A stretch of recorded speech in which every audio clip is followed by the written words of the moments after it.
Okay, so now let me start from the last theorem. Okay, so we have already completed the Rolle's theorem, correct? There exists a C in between A and B such that f dash of C equal to 0. After that, the Lagrange's mean value theorem, okay, which is f dash of C equal to f of B minus f of A upon B minus A. And then now the last theorem, Cauchy's mean value theorem, where we have two functions f of x and g of x. Okay, both these functions are differentiable and continuous, differentiable on open interval and continuous on a closed interval. So in that case and with one more condition, that the derivative of that second function g of x is never 0 at any point belongs to open interval. Then there exists C such that f of b minus f of a upon g of b minus g of a equal to f dash of c upon g dash of c. So you can remember this statement from Lagrange's mean value theorem. Okay, तो आप उस theorem से भी ये statement याद रख पाओगे. ठीक है, so this is the theorem and we are not interested in the proof. So let me take some examples on this. Yeah, so verify Cauchy mean value theorem for these two functions. So both these functions are continuous as they are polynomial function. So both these functions are continuous, they are differentiable on the open interval 0 to 3. And if I calculate the derivative of second function, so g dash of x, वो क्या आ रहा है 4x cube. Okay, and this derivative is non-zero. Okay, this derivative is 0 only at x is equal to 0. ये derivative कौन से point पे आएगा, x equal to 0 पे ही वो 0 आने वाला है. But that point is not there in our open interval 0, 3. So what this implies, this g dash of x is non-zero for all x belongs to open interval 0, 3. ये आपकी third condition थी. पहले दो कंडीशन तो आपको अभी याद हो जाएंगे, कंटिन्यूस चाहिए, डिफरेंशिएबल चाहिए. एंड जो सेकंड फंक्शन है उसका डेरिवेटिव नॉन जीरो चाहिए for all the points in the open interval. Very important, in the open interval 0, 3. So it satisfies all the conditions of Cauchy's mean value theorem. So it means there exists a C which belongs to this open interval 0 and 3 such that f dash of C upon g dash of C equal to f of b minus f of a upon g of b minus g of a. So here you can see a is equal to 0 and your b is equal to 3. Okay, and you have those derivatives also, f dash of x and g dash of x. So just put the values here. So f dash of c is 3c square, g dash of c is 4c cube, and f of 3 की value put करो, g of 3 की value put करो. We have given the functions also. Okay, functions आपके पास है ही. And then f of 0 and g of 0 both are 0. You will get this expression 3 upon 4 is equal to 1 by 3. Calculate c from this, and which is 9 by 4 and which belongs to this open interval 0, 3. So this is the point. This is the C which actually satisfies the Cauchy mean value theorem for the function f of x and g of x. ये आपको 2 और 3 mark के लिए exam में आने वाला है. ठीक है. Now similar result is there. I think we have completed this, na? Yes. Tan c का कुछ तो था ये. So both are trigonometric function. Am I audible? Yes sir, you are audible sir. Yes So sir. we have given two function, one is sin x, second is cos x, and the derivative of second function वो आता है sin x and it is non-zero when x belongs to open interval 0, pi. Okay, क्योंकि आपको पता है sin x का function 0 आएगा when x is equal to 0 and when x is equal to pi, but in between 0 and pi it is non-zero function. So basically this g dash of x is non-zero for all x belongs to 0, pi, open interval 0, pi. So it satisfies all the conditions of your Cauchy's mean value theorem. So in this case also there exists a C which belongs to open interval 0, pi such that f dash of c equal to f of b minus f of a and g dash of c equal to g of b minus g of a and their ratio. So here you can see a is equal to 0 and b is equal to pi. So you will get f of pi minus f of 0 upon g of pi minus g of 0. Just put the value. f dash of x आपका cos x था तो f dash of c become cos c. Similarly g dash of c become sin c. f of b, f function sin x function है तो sin pi is 0, sin 0 is also 0. So basically your RHS is 0. So here you will get cos upon sin is cot. So cot c is equal to 0. So for which value of c, tell me a value of c where cot c is 0. Pi by 2 sir. Huh? Pi by 2. Pi by 2. So Pi by 2. and that pi by 2 you can see it belongs to this open interval 0, pi. So this is the point which where the Cauchy's mean value theorem is applicable. Okay. और this is the point where you will get this condition. Okay, तो ऐसे simple simple questions आपको इन तीनों topic में prepare करने, सी कैसे calculate होता है, इन फंक्शन के लिए वो थ्योरम एप्लीकेबल होगा कि नहीं, यही बेसिक जो क्वेश्चन है इस पे आपको वर्कआउट करना है। And same question, f of x is x, g of x is e raise to x, interval is 0 to 1। आपको पता है exponential function is never 0, so it clearly satisfies all the conditions of Cauchy's mean value theorem. So there exist a c, so f dash of c, इसका derivative 1 आएगा, इसका derivative e raise to x ही आएगा, so 1 upon E raise to c, and a is equal to 0, b equal to 1. So just put the values here, f of 1 minus f of 0, g of 1 minus g of 0. Okay, you will get something like this. अब मैं ज़्यादा in detail में explain नहीं कर रहा हूँ क्योंकि ये ट्रिवियल कैलकुलेशन है, it is not that much difficult, आप इजीली देख के भी कर सकते हो। Now f of 1 means x is equal to 1, so 1, f of 0 is 0, g of 1 is e, g of 0 is 1. ठीक है, and now how you so that implies e raised to c is equal to e raised to e minus 1. So can you tell me how you find c? So taking log on both side. So c is equal to log e minus 1. Log of e minus 1. Okay, this is your answer. So yeah, so log of e minus 1, and this value you can check on calculator also. This value lies in the open interval 0,1. Okay, तो ये option में आपको कहीं पे दिखाई देगा।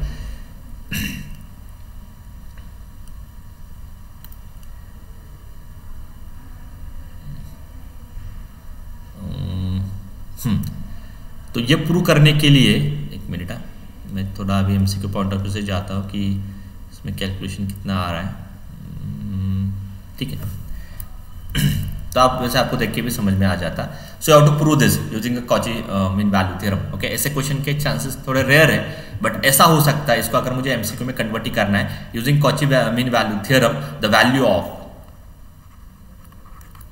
ऐसा मैं क्वेश्चन आपको सेट करके दूंगा, द वैल्यू ऑफ दिस, ये आपके पास नहीं रहेंगे, ये ऑप्शन में कहीं पे होगा।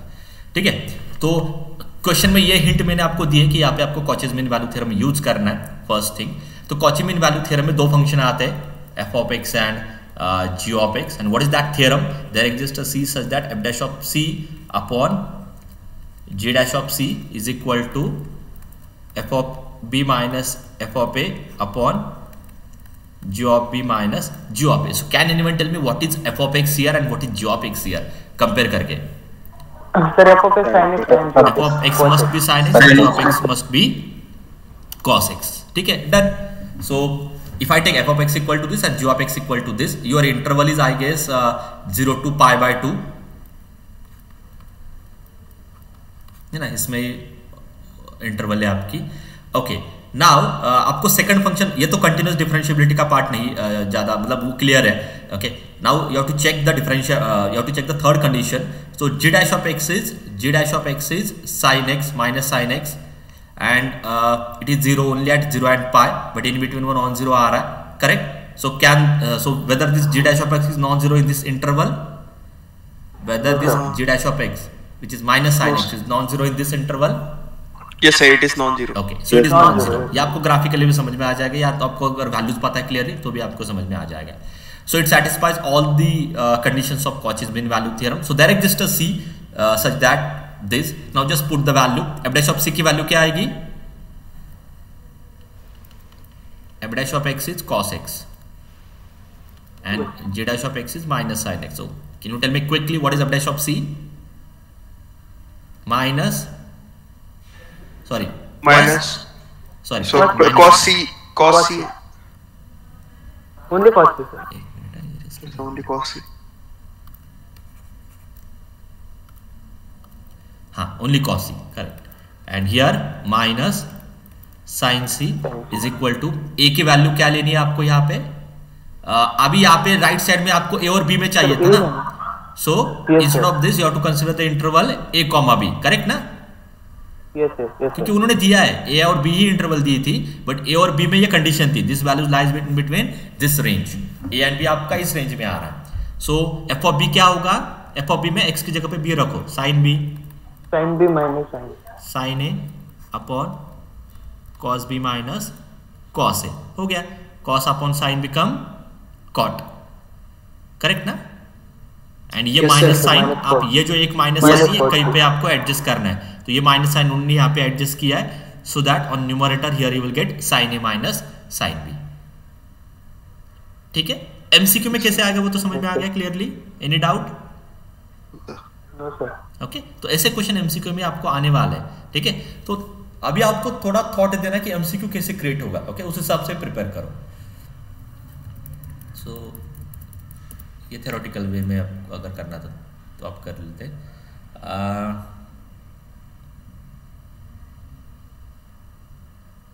ओके, ये भी इतना डिफिकल्ट नहीं है। So show that there exist a c in interval a to b such that determinant of f of a, f of b, g of a, g of b equal to this. Okay, तो ये कैसे करना है? Under suitable condition, under suitable. Yes sir, last question मध्ये सी च्या ऐवजी theta होता ना सर? हाँ ठीक है ना, वो आप कुछ भी ले सकते हैं ना notation, there exist a c और there exist a theta.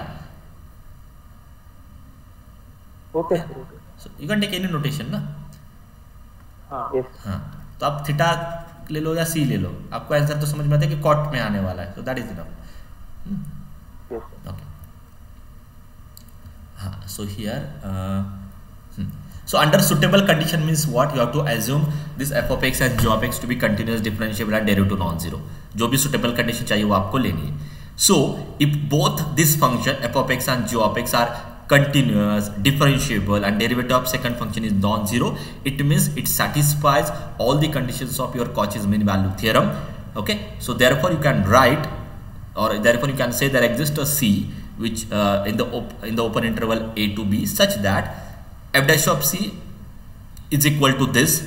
Okay, या भी आपने लैग्रेंज मीन वैल्यू थ्योरम का यूज किया, there exist a c such that f dash of c equal to, क्योंकि आप लैग्रेंज भी यूज कर सकते हो, आप वो डायरेक्टली रेशियो का भी यूज कर सकते हो। अभी ये प्रूव करने के लिए हाँ, ये प्रूव करने के लिए use the Lagrange mean value theorem. So there exist a c such that f dash of c equal to this and g dash of c equal to this. Okay, and now calculate, ये बस determinant में adjust करना है। So now calculate f of b minus f of a। Okay, so f of b minus f of a is equal to, क्या किया यहाँ पे, ये क्या है, कैसे आ रहा है? ओके, हाँ, इसकी यहाँ इसको सिंप्लीफाई किया, जस्ट 1 मिनट। हाँ, तो ये b माइनस ए को यहाँ पे शिफ्ट करो, यहाँ पे भी b माइनस ए को यहाँ पे शिफ्ट करो, you will get this. Okay, तो ये दो स्टेटमेंट है, this is just from Lagrange mean value theorem. Any doubt up to this part? No sir. हाँ, अभी ये प्रूव करना है ना, ये मुझे शायद इससे पहले लिख के लेना होगा, तब आपको आगे के थोड़े बहुत स्टेप समझ में आ जाएंगे। What is determinant of this? f of a g dash of c minus f dash of c into g of a, correct ना? ऐसे आना चाहिए ना आपको आंसर।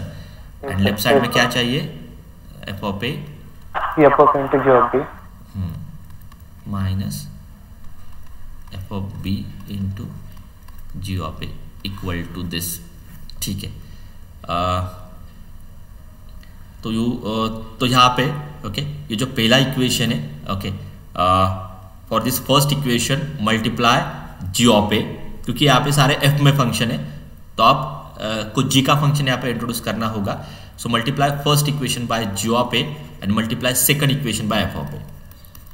ठीक है, और ये दिमाग में रखो आप, ये जो मैंने राइट साइड में लिखा है, क्या किया मैंने? लैग्रेंज मीन वैल्यू थ्योरम का यूज किया दोनों फंक्शन के लिए, फर्स्ट स्टेप। सेकंड स्टेप में मैंने फर्स्ट इक्वेशन को g ऑफ a से मल्टीप्लाई किया था। क्यों किया था? क्योंकि ये टोटल f में, और मुझे f और g का कॉम्बिनेशन चाहिए। जो आप रिजल्ट देख रहे हो, it is actually combination of f and g। And same for this second case, ये टोटल g का फंक्शन है, I want a combination with f also, so multiplied by f of a, so you will get something like this. So g of a f of b minus g of a f of a equal to b minus a g of a f dash of c, and similarly f of a g of b minus f of a g of a equal to b minus a f of a g dash of c. And now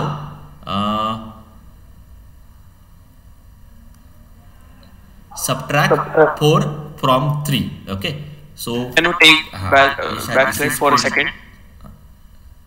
Sorry, just can you show this slide for a second? एक minute, अभी time ले रहा है ज़्यादा। हाँ, यहाँ तक समझ में आ रहा है क्लियरली? Yes, लास्ट ये कुछ नहीं किया, इस इक्वेशन को ना आपको, ये f में था ना, multiplied by g of a, ये जी में है ना, multiply by F of A, that's it. इस पे एमसीक्यू कुछ आने के चांसेस नहीं है, बट चलो स्टेप्स इतने डिफिकल्ट नहीं है ये थियोरेटिकली रहेगा, इन टर्म में ही आएगा ऐसा कुछ क्वेश्चन। ओके, फिर उसके बाद मैंने क्या किया है, सबट्रैक्ट 4 - 3 करो यहीं पे, 4 - 3 करके आप मुझे बोलो क्या आता है, बोलो। यस सर, ये सारा है सर, सारा है। हाँ, so f of a g of b, okay, minus LHS में कर रहा हूं, f of a g of A plus g of a f of b and plus g of a f of a. फिर right side का बाद में करते हैं, एलएचएस पहले देखते हैं क्या है, f of a g of b, f of a, sorry कुछ तो रॉन्ग लिखा क्या मैंने, नहीं ना, हाँ, f of a g of a, क्या कैंसिल हो रहा है यहाँ पे,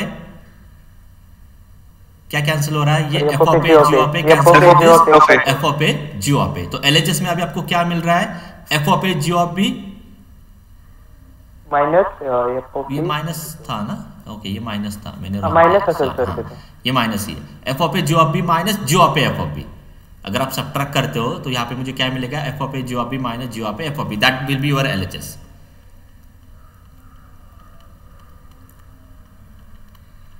करेक्ट है। वैसे जब आप राइट साइड से ये सबट्रैक्ट करोगे ना, you will get the RHS b minus a times, ठीक है। So let me show you on a next slide. कुछ नहीं किया मैंने, बस सबट्रैक्ट किया है, एक टर्म क्या पे कैंसिल हो रहा था, you will get something like this. Now this is nothing but LHS में जो है वो डिटर्मिनेंट है, ओके। हाँ, शायद कुछ तो साइन का ये, सो साइन की एडजस्टमेंट करनी होगी, बस आपको माइनस टाइम्स लिया उन्होंने डिटर्मिनेंट, यहाँ पे भी माइनस टाइम्स लिया determinant, so this minus times cancel with this minus and you will get the required answer, ठीक है। थ्योरेटिकल क्वेश्चन है, तो अभी एमटी पॉइंट ऑफ व्यू से नहीं भी प्रिपेयर किया तो भी चलेगा, okay, no need to waste your time right now on this question, ठीक है। नहीं भी लिया होता तो भी चलेगा अभी के लिए, ठीक है। सो कॉचीज मीन वैल्यू थ्योरम में at the and let me explain, Cauchy's mean value theorem में फोकस जो आपका मुझे चाहिए वो कहाँ पे चाहिए, सी कैसे कैलकुलेट होता है, पहला क्वेश्चन। और next, whether Cauchy's mean value theorem is applicable और नॉट, ओके, एप्लीकेबल और नॉट, ओके, ये इस पॉइंट पे आपको ज्यादा फोकस करना है, ठीक है। एंड सिमिलर वे से आपको बाकी सारे क्वेश्चन भी प्रिपेयर करने हैं। Only Lagrange mean value theorem में एक क्वेश्चन मैंने आपको बोला था कि ए क्या लेना है और बी क्या पुट करना है, एंड तब आपको वो रिजल्ट समझ में आता है, ओके। वो एक क्वेश्चन थोड़ा डिफरेंट है, वो भी आपको अच्छे से प्रिपेयर करना है।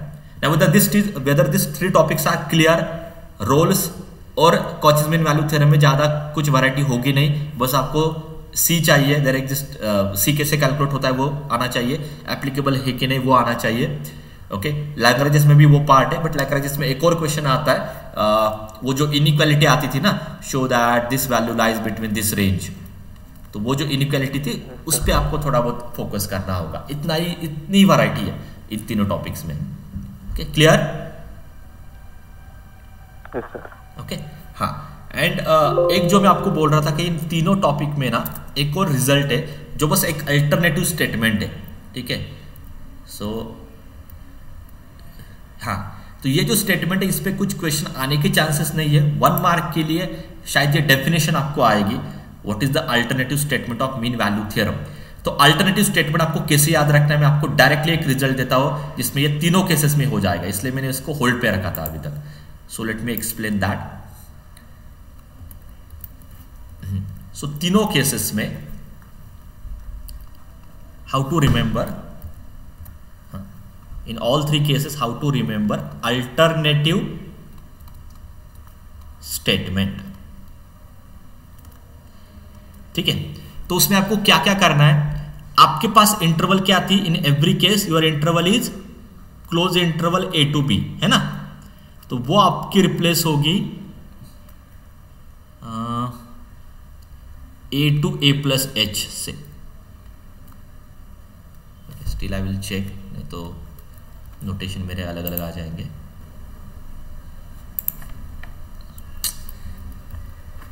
एक मिनट ना, उसमें नोटेशन चेक करता हूँ, अभी यहीं पे था ना वो।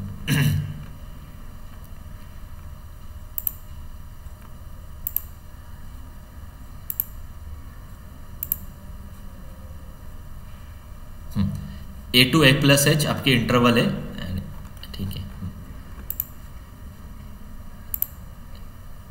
इसका भी एक रीजन है, बट हमें उसमें उतना डिटेल नहीं जाना है, ठीक है। सो अल्टरनेटिव स्टेटमेंट में ए की जगह पे ए रखना है और बी की जगह पे ए प्लस एच रखना है, ठीक है। एंड जहां पे भी सी आता था ना, सी के जगह पे आपको याद रखना है a plus theta h, where the theta is lies between 0 and 1। Strictly strictly इसलिए आ रहा है क्योंकि स्ट्रिक्टली के वजह से it will never equal, c is never equal a, correct ना।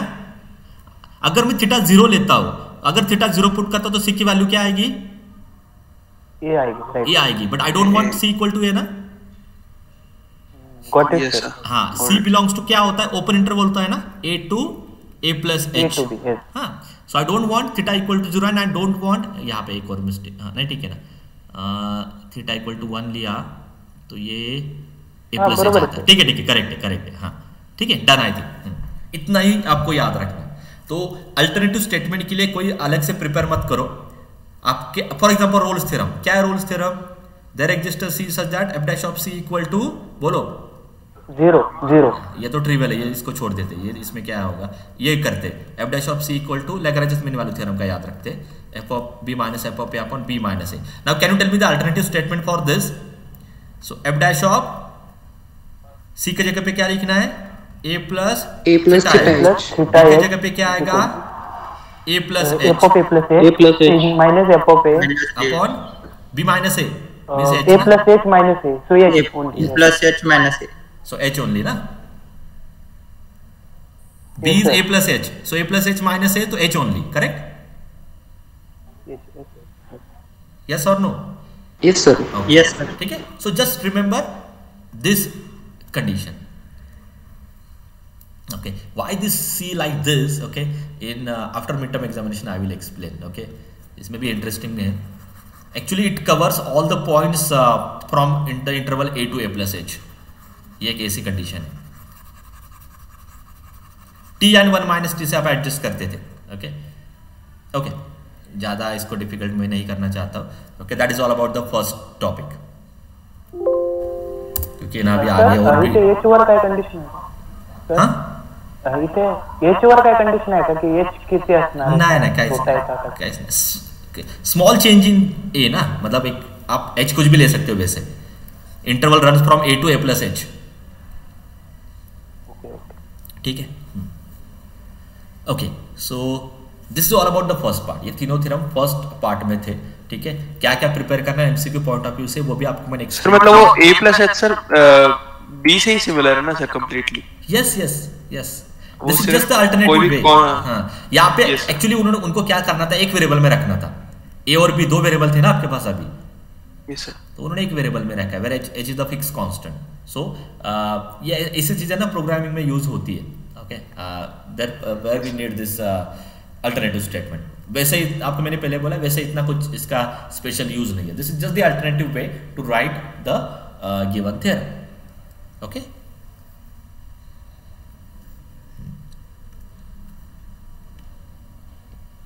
तो इस पे ज्यादा एमसीक्यूज है ही नहीं एक्चुअली शेयर करने के लिए। Okay, this is the new topic which is added. So क्या क्या प्रिपेयर करना है अच्छे से याद रखो। लेक्चर में 2-3 बार मैंने आपको एक्सप्लेन किया है।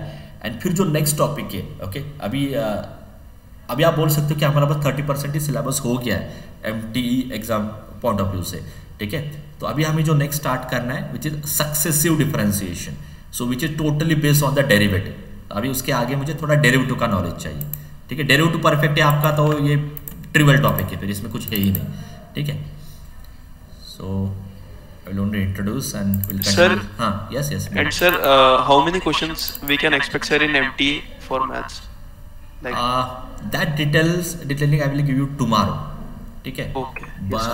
हाँ, बट एक क्या होता है 40% इजी क्वेश्चंस आते हैं, 30% मॉडरेट होते हैं, 30% डिफिकल्ट लेवल पे आने वाले हैं। एंड एग्जैक्ट क्या यूनिट वाइज वेटेज होगा ना, if possible I will let you know in afternoon session also, ठीक है। एटलीस्ट एक वेटेज देके तो मैं आप थोड़ा बहुत तो स्टार्ट कर पाओगे। ओके, एक बार मैं कंफर्म करके फिर आपको बोलता हूँ, वो मिल जाएगा आपको 100%।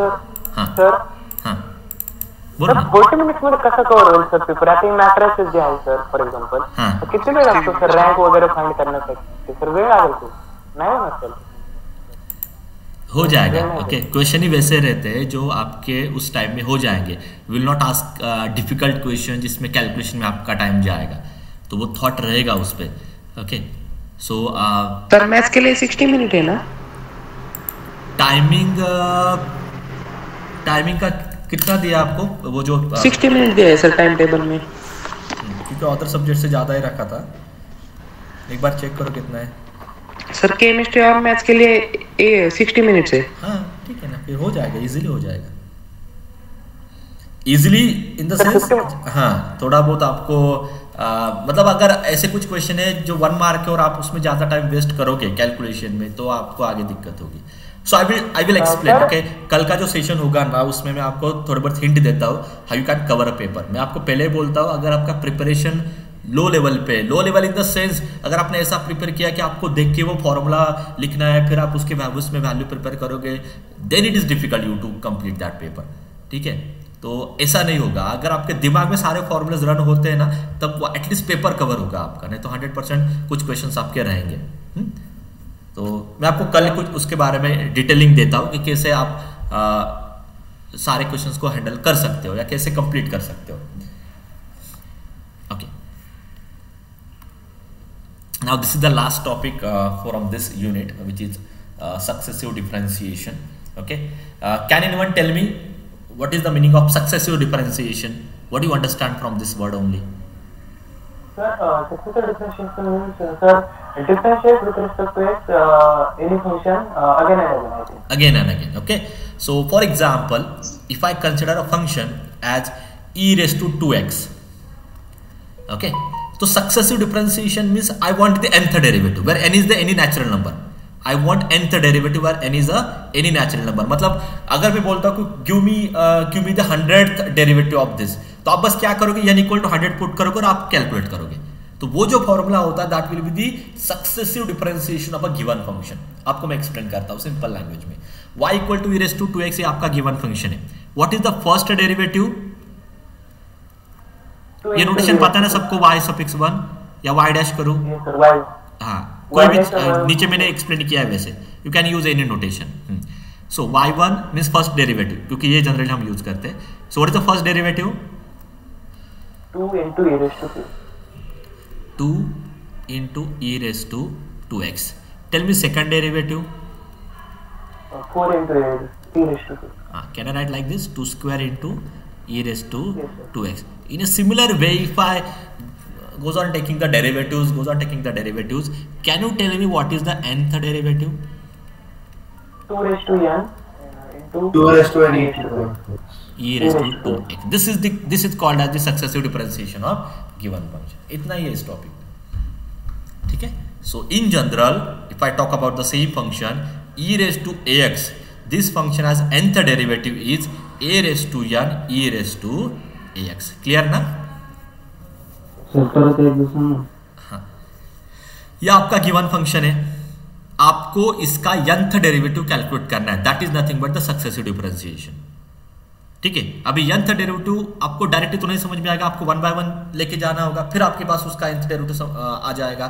तो इसका पहला डेरिवेटिव क्या था? What is the first derivative? 2 into e raised to 2x। इसमें कुछ डाउट्स है सर? मतलब kind of sir 2-3 successive derivatives निकाल के हमें पैटर्न मिलेगा, उससे फिर हमें लिखना है। Yes, this is called as iterative formula. Correct आपने बोला।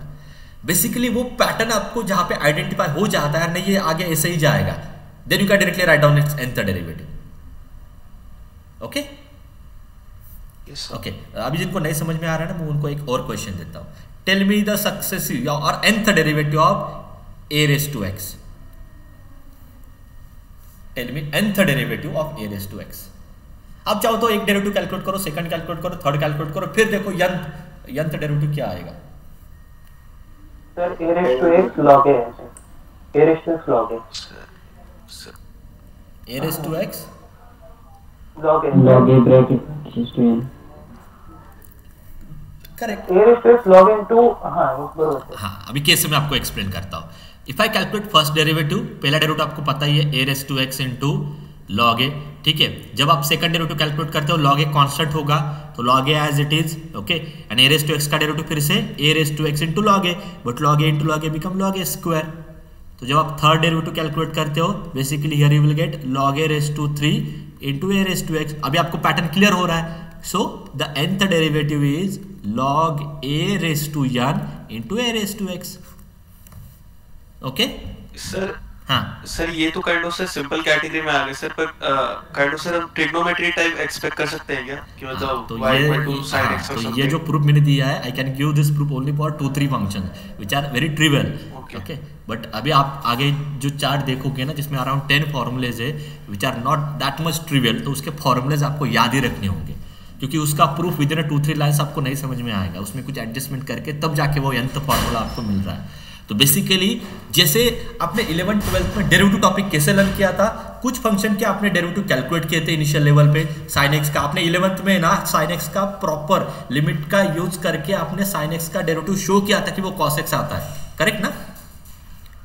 और फिर आपने cos x का भी डेरिवेटिव प्रॉपर प्रूफ देके लिमिट का डेफिनेशन यूज करके फिर आपने प्रूव किया था कि cos x has derivative minus sin x। ये आपने 11th में लर्न किया।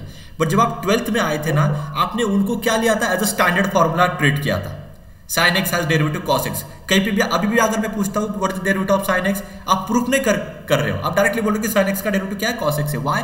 Because we have considered those functions as a standard derivative functions, okay, to solve the examples. Clear? Yes sir. तो वैसे ही सेम अप्रोच से हम अभी सक्सेसिव डिफरेंशिएशन में जाने वाले, कुछ ऐसे फंक्शंस है, okay, just 1 minute.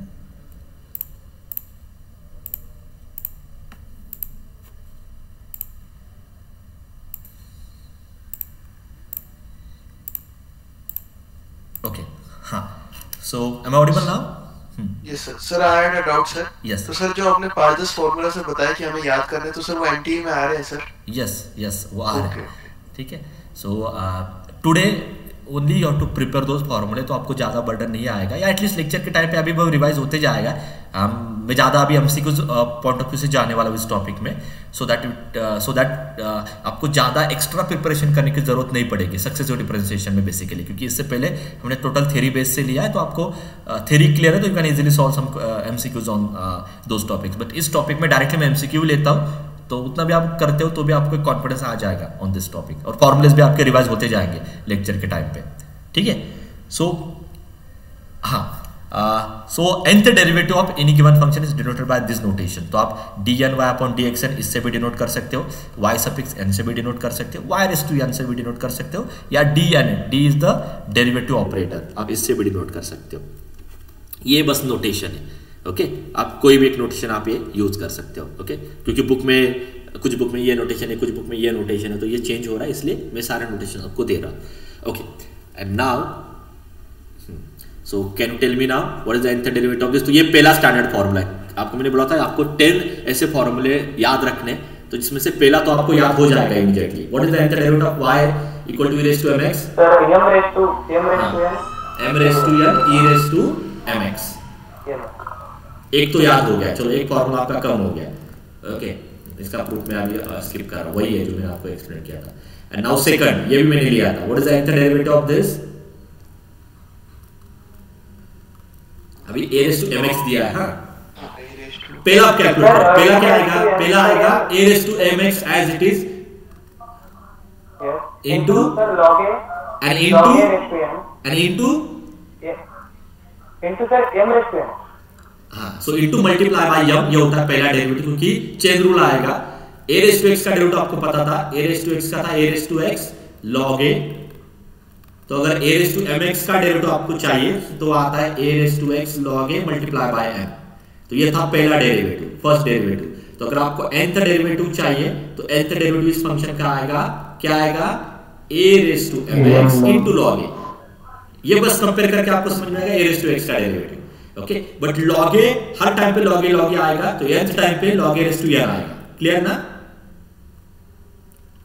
And multiply by m, तो हर टाइम पे m से मल्टीप्लाई होगा, तो nth टाइम पे वो m रेज़ टू n होगा, यस सर। हो जाएगा। तो यहां तक आई डोंट थिंक सो कि आपको कुछ याद रखने की जरूरत है। आप बस एक डेरिवेटिव भी निकालते हो ना, तो उसमें बस ये रिपीट हो रहा है, ये रिपीट हो रहा है, ये फर्स्ट में तो पावर 1 है, सेकंड में तो पावर 2 आ जाएगी, थर्ड में तो पावर 3 आ जाएगी, या नहीं तो पावर n आ जाएगी। तो सेकंड भी याद हो जाएगा। अब ये टेबल है, so this is the final table that you need to prepare for the MCQs. इस पे ये पूरा टॉपिक डिपेंड है, ठीक है। अभी आपको समझ में आ रहा है कुछ ऐसा है जो नॉन ट्रिवियल है, जिसका प्रूफ है आपको, आपने बुक में भी आपने लिया होगा, इतना भी डिफिकल्ट नहीं, बट वो लेंदी प्रूफ है, so we will not take that proof in our lecture, ठीक है। सो अभी मैं यहाँ पे स्टॉप करता हूँ लेक्चर, बट ये इतने फॉर्मूले अभी आपको प्रिपेयर करने हैं, you can skip this at least, but ये बाकी सारे आपको प्रिपेयर करने, ओके।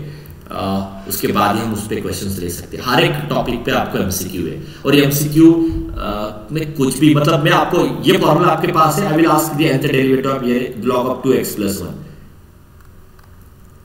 ये आपको मैं पूछूंगा, ओके। आपके पास log of x + b का nth डेरिवेटिव, मैं आपको पूछूंगा find the log of 2x + 1 the nth derivative of this function. तो आपको बस करना क्या है, क्या करना है आपको, a की जगह पे 2 रखना है और b की जगह पे 1 रखना है, हो गया ना, है क्या difficult? But for that you have to remember the formula, this is the condition, ठीक है। सो इतना एक थोड़ा आपको टाइम जाएगा प्रिपेयर करने में, प्रॉपर प्रिपेयर करने में, बाकी फिर ये टॉपिक ट्रिवियल है, ठीक है। So here we stop today, I will continue this part, basically will try to complete all the MCQs on this particular formulas, so will try to complete in our next lecture, ठीक है।